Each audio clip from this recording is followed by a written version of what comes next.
Chapter 15 of the Ice Maiden and Other Tales by Hans Christian Andersen. This recording is in the public domain. The Ice Maiden, Chapter 15, Conclusion. It was not yet night when the three joyous people reached Villeneuve and took their dinner. The miller seated himself in an armchair with his pipe and took a little nap. The betrothed went out of the town arm in arm, out on the carriage-way, under the bush-grown rocks, to the deep bluish-green lake. Sombre Chillon, with its grey walls and heavy towers, mirrored itself in the clear water, but still nearer, lay the little island, with its three acacias, and it looked like a bouquet on the lake. "How charming it must be there!" said Babette. She felt again the greatest desire to visit it, and this wish could be immediately fulfilled, for a boat lay on the shore, and the rope which fastened it was easy to untie. As no one was visible from whom they could ask permission, they took the boat without hesitation, for Rudy could row well.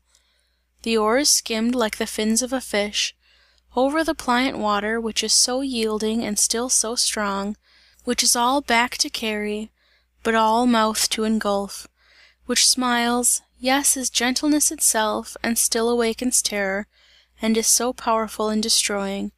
The rapid current soon brought the boat to the island. They stepped on land. There was just room enough for the two to dance. Rudy swung Babette 3 times around, and then they seated themselves on the little bench, under the acacias, looked into each other's eyes, held each other by the hand, and everything around them shone in the splendour of the setting sun. The forests of fir trees on the mountains became of a pinkish lilac aspect, the colour of blooming heath, and where the bare rocks were apparent they glowed as if they were transparent. The clouds in the sky were radiant with a red glow. The whole lake was like a fresh flaming rose leaf.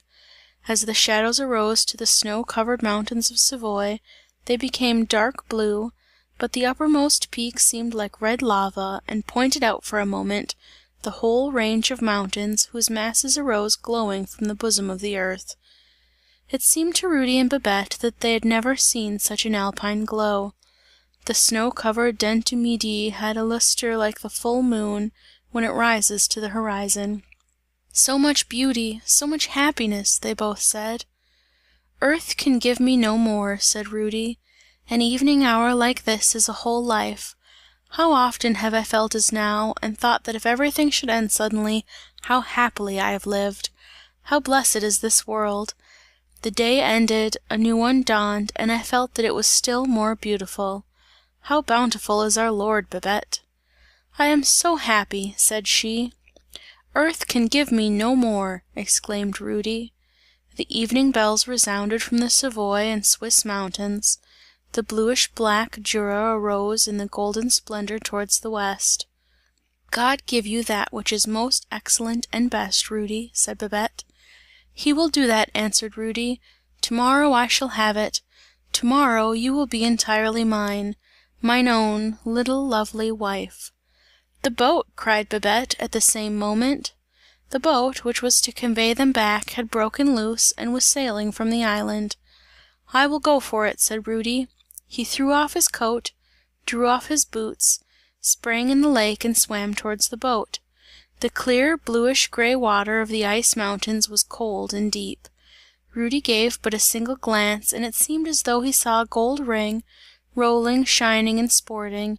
He thought on his lost engagement ring, and the ring grew larger, widened into a sparkling circle, and within it shone the clear glacier. All about yawned endless deep chasms. The water dropped, and sounded like a chime of bells, and shone with bluish white flames. He saw in a second, what we must say in many long words.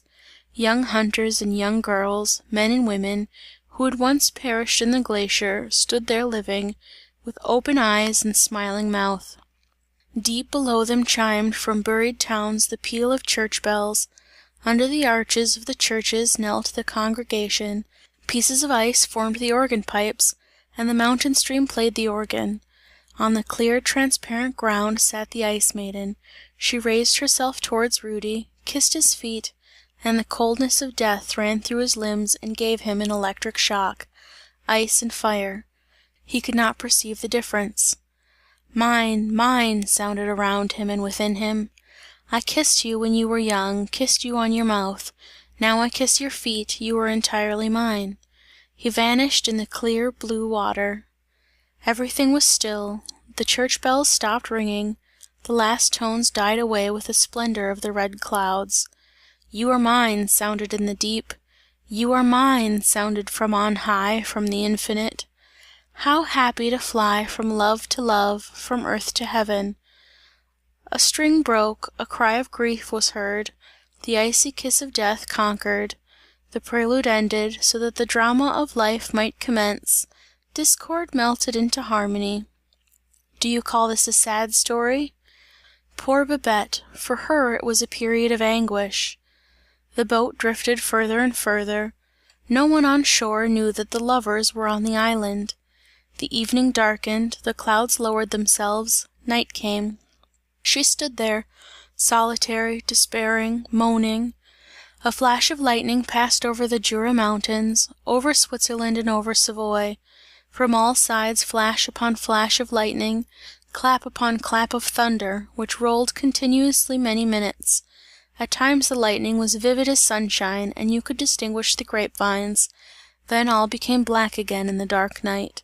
The lightning formed knots, ties, zigzags, complicated figures; it struck in the lake so that it lit it up on all sides, whilst the noise of the thunder was made louder by the echo.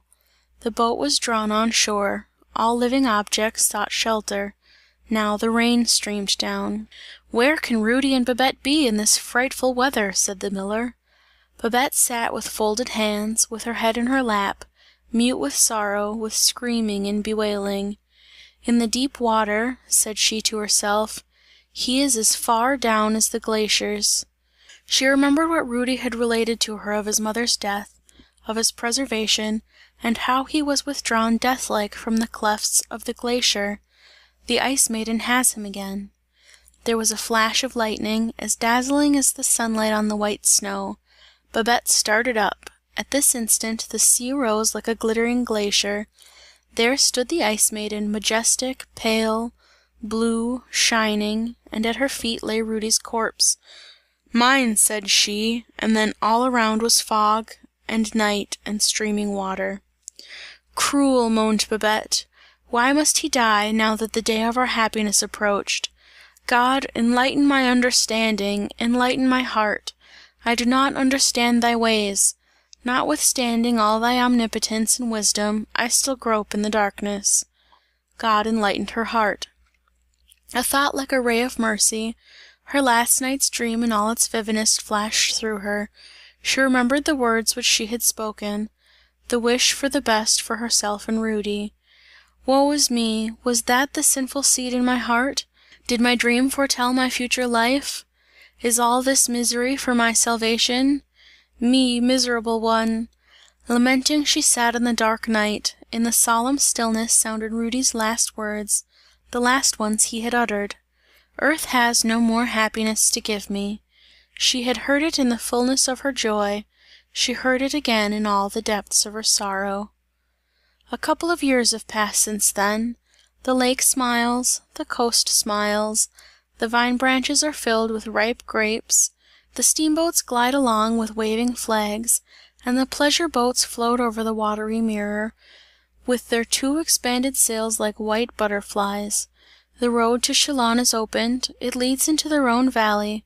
Strangers alight at every station; they arrive with their red covered guide books and read of remarkable sights which are to be seen. They visit Chillon, they stand upon the little island with its 3 acacias, out on the lake, and they read in the book about the betrothed ones, who sailed over one evening in the year 1856, of the death of the bridegroom, and it was not till the next morning, that the despairing shrieks of the bride were heard on the coast. The book does not tell, however, of Babette's quiet life with her father, not in the mill, where strangers now dwell, but in the beautiful house near the railway station.